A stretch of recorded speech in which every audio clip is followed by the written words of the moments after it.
Jewe ntavyo ndatangaza ko ndi muri Empire ariko Empire n'umuryango nkunda cyane gose cyo kimwe nuko nkunda izindi labels za Bantu Boy za ukareze intuze hip hop na rap yego okay kuko usanzwe uri mu rapper tuvuga tuzi twemera kandi azi ibintu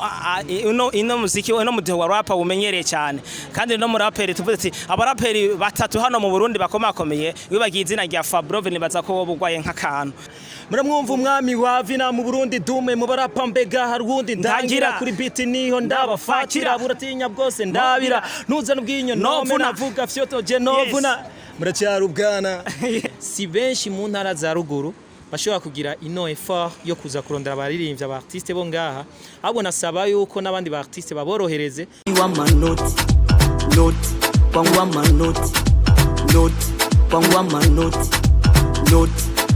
Yes, what's up? Wakunzi ya Manoti Entertainment turanyita Manoti promoter behind camera ndiko nabona ivyo mudashobora kubona. Ivyo mudashobora kubona ni cameraman ndabona yo Jaden Smith aramfite cyo de super cameraman mu camera bategere kupa camera. Kurundi ruhande turi kumwe na engineer Jaden Smith aramfite cyo yo turi kumwe no muturisi mu ntara ya Bujumbura no musi niho twatemeye tweguye kuva kare yuko turiko twerekeza mu ntara ya Bujumbura kurondera abasare bagiye batandukanye iyo twagiye turashamwa habonye ariko muri no mwandi kumwe n'igihanganye umusare afite izina yubakiye abizina yubatse kurundi ruhande hirya nawe ariyo uwo musanzwe mumenyereye akunda kubakora utuntu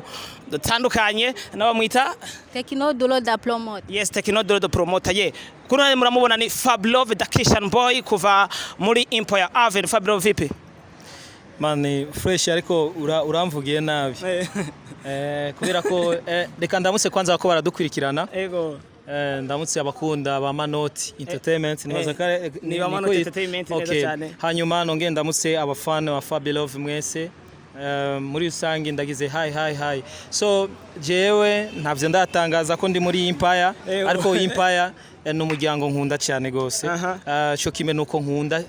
izindi labels za Bantu Boy zande zose ndazikunda cyane n'abantu nkunda bose kubera ko n'abarundi hanyuma ikindi kintu naco novuga wavuze ngo uje mu ntara ya Bujumbura no aha ni gisagara cya Bujumbura ego ariko naho wahakanye ngo nturi muri Empire Avenue nk'umunyarusako je ugo rusako ndarufise ko Fabelove barizwa mu baraperi muri Empire Avenue nibaza ko ivyo tutaratangaza ntabwo abantu boshobora kuvyibwira muga abanyarusako tuba tubizi sivyo n'ubu barizwa mu yihe je novuga yuko na lebo nimwe mbarizwamwo kuri no munota ahubwo ntimwave munyugarira n'imiryango mumbuze guhura n'abandi ba manager rero karibu Fabelove ndigenga ndi jenyene nta wundi muntu turi kumwe Fabelove ndumwe ariko baya hose n'inshuti Empire n'inshuti cyane kandi ndafise ibintu byinshi turiko turafashanya bamfasha ndanabashimira cyane gose cyane CEO Sabi na NTANCUTI manager ariko kandi novuga yuko jewe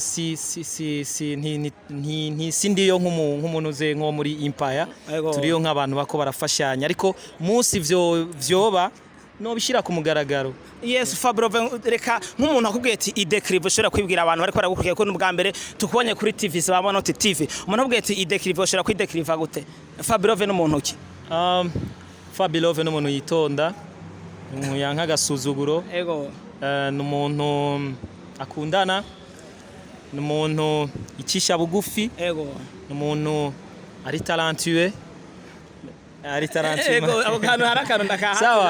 ndi talentueux kubera ko hariho benshi bifuza kuririmba ariko batigeze baronka iyo mpano so rero kuba narayironse mu bajene talentueux Fabelove ari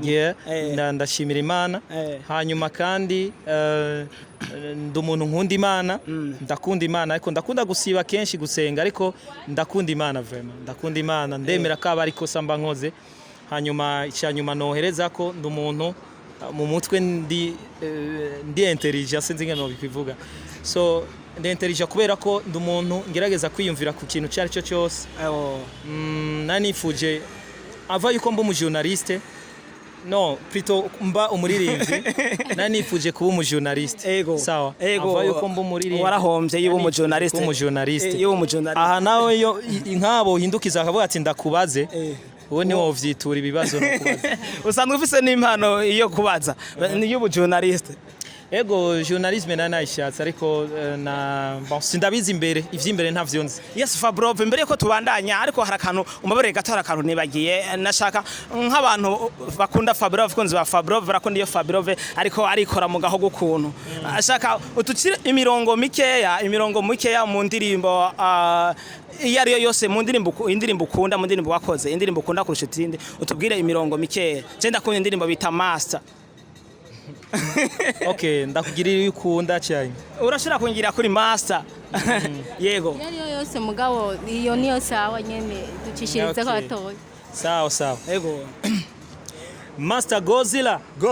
Komi Doina, Dinga Josina, Suburundi Gusani Kontina. Yes. Rap Zavina kuri Fabelove, nta kinyani kirundi siki Zambia muri game abatoto kwa nyina. Muramwumva umwami wavina mu Burundi dume mu barapa mbega harundi ndangira kuri beat niho ndabafatira buratinya bwose ndabira ntuzana ubwinyo nome navuga fyoto je novuna. Muracyari ubwana.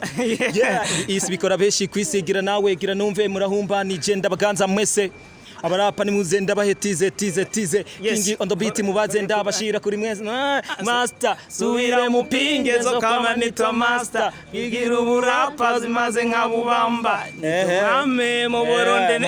ngo bigira uburapa aho nawe mwabivuze man. Oya niwe wabivuze. Urafise ntuze isoso novuga ko ari rebo canke ndabita kajeta. Uracafise burya yantuze yewe kajeta bayita ni rebo no ivuga kari Boni association iri agre. Ego kajeta. Kajeta kubatayizi nkaje nk'umunyarusaku ni Carrefour de Jeunes 30. Wajya muri kajeta musanzwe mukora iki? Ni guhuza abajene, guhuza ugwaruka kugira ngo donc ugwaruka rufise impano ruze kuzandukiza abandi hanyuma izo mpano nyene zize zibaviremo ukubatunga. Donc nico gituma uzokumva kajeta business. Donc ni Carrefour de Jeunes 30 bishize hamwe kugira ngo iyo mpano yabo bayigire business. Ajya muri kajeta office yaba abasore bangana gute canke inkumi zingana gute muri kajeta? Bon ni benshi cyane usivye yuko bukajeta novuga yuko sinkitondamo cyane. Ndakivuge ni kubera ko naramaze kuramura urwaruka naramaze igihe kinini kuva mu mwaka wa 2008 atukurumva yuko ni imyaka myinshi uturi muri 2020 imyaka 12 narakujije. So ubu rero hageze aho nkora ibindi kajeta irahari kandi irakomeye cyane harimo urwaruka rw'abakobwa abahungu ufa kuba gusura urwaruka gusa. Yes Fabelove umurimbye rwo gukora indirimbo muri Empire Avenue indirimbo bise izina ruyimishaho verse ya mbere twumvamwo ijwi rya Fabelove the Kitchen Boy kuva muri Empire Avenue wakanza ariko Empire Avenue.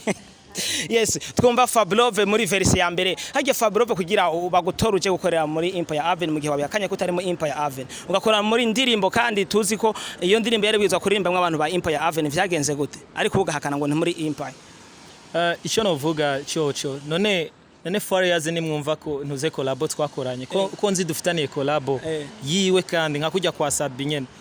none muzocaho wako ndi muri Bantu Boy naho ariko muri ijya ntuze ijya ndirimbo ya mwakoranye makoze izina tubona mw'abarimvyi ba Empire gusa havuyemwo Fabelove n'ujya munyamahanga. No, hariho witwa Benturo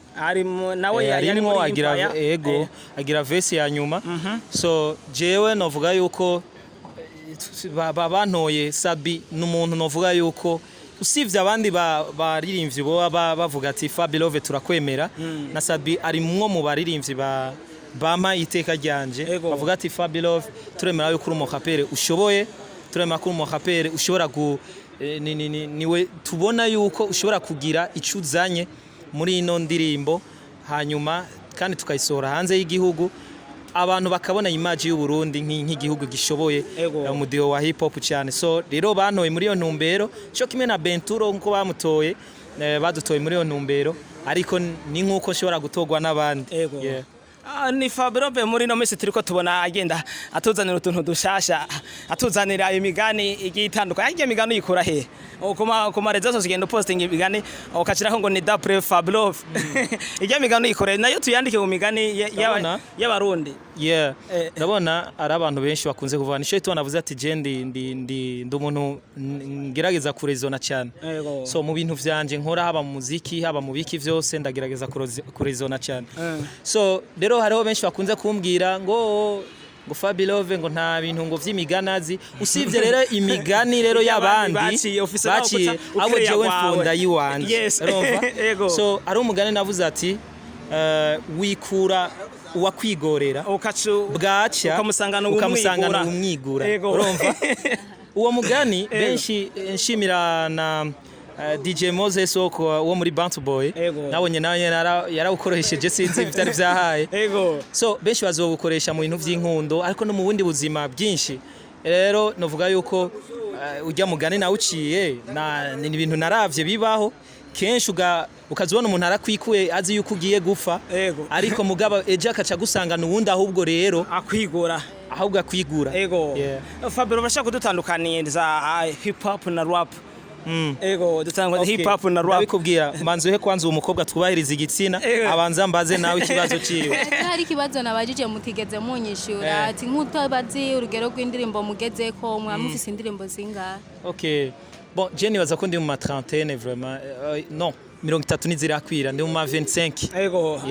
yes nanje nyishira ikibazo ciwanje kubera iki udutandukanize intuze hip hop na rap Okay. Kuko usanzwe uri mu rapper tuvuga tuzi twemera kandi azi ibintu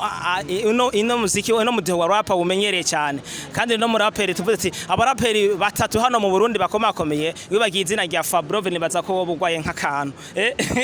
tubwire rero Fabelove dutandukanize hip hop na rap nibaza ko hip hop na rap kenshi namana gisiguye rap nagace kamwe mu bigize hip hop igizwe bon ingorane bantu benshi nuko banka kwemera ati iki kintu ntaconzi gashaka guhatirako mugabo jewe ico novuga coco ico nzi ndakivuga ico ntazi simvuga sawa rero hip hop na rap nagace kamwe kuko hip hop igizwe hari ivyo gutamba dance hariho ivyo bita ma crampe sinzi uko urabona barya aba danseur ibintu bahora batamba bitangwa ma crampe hanyuma hariho ibintu bita graffiti bijya vyo gucapa indome hanyuma hariho kwambara hari navyo biri muri hip hop ivyo vyose ni hip hop hanyuma akabaho nako gace ka rap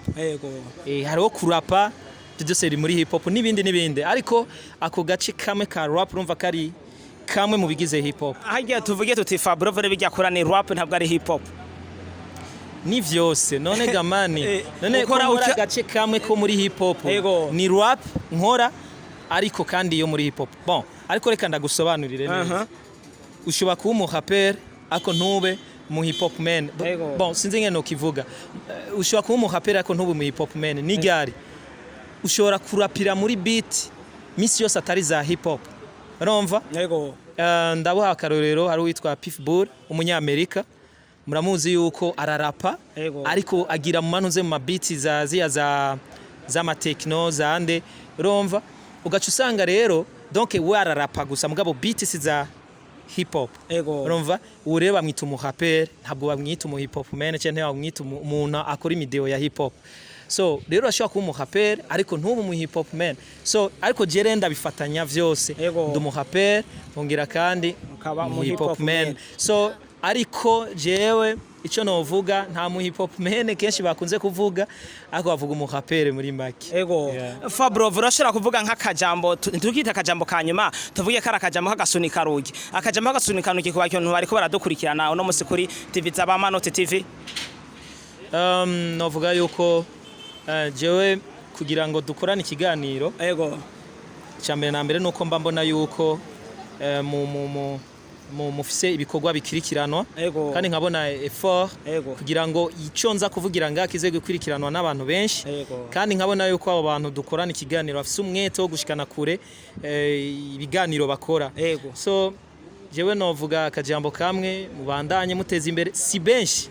bo mu ntara zo tureke zo aha mu gisagara cya Bujumbura si benshi mu ntara za ruguru bashobora kugira ino effort yo kuza kurondera abaririmbyi abartiste bo ngaha ahubwo nasaba yuko n'abandi bartiste baborohereze kugira ngo imice yose ugwaruka gw'imice yose gw'igihugu cyose dushobore kwiteza imbere mu vyiyumviro kuko ntuzoteza imbere ngo ni kubera arabo ngaha mu gisagara gusa. So murakoze cyane mubande mugiya subscribe kuri no TV aba Manoti Entertainment. Fabelove reka tugushimire cyane yo yari we TV ya Manoti Entertainment turanyita Manoti promoter behind camera nzamone ivyo mudoshobora kubona ivyo mudoshobora kubona ni cameraman ni Jaden Smith aramfite the super cameraman nari kumwe na Fabelove umurapera asanzwe atavyorosha hano mu gihugu cyacu cy'u Burundi. Reka tugushimira cyane kuba waragize subscribe kuri channel yacu ya YouTube utarabikora uraza kutunezera ni wabikora turakunda cyane ciao ciao sinzi ko tekino basezera nta nshuti nkamwe ciao ciao yes mugira amanota n'amanoti wa manoti noti kwangwa manoti noti kwangwa manoti noti kwangwa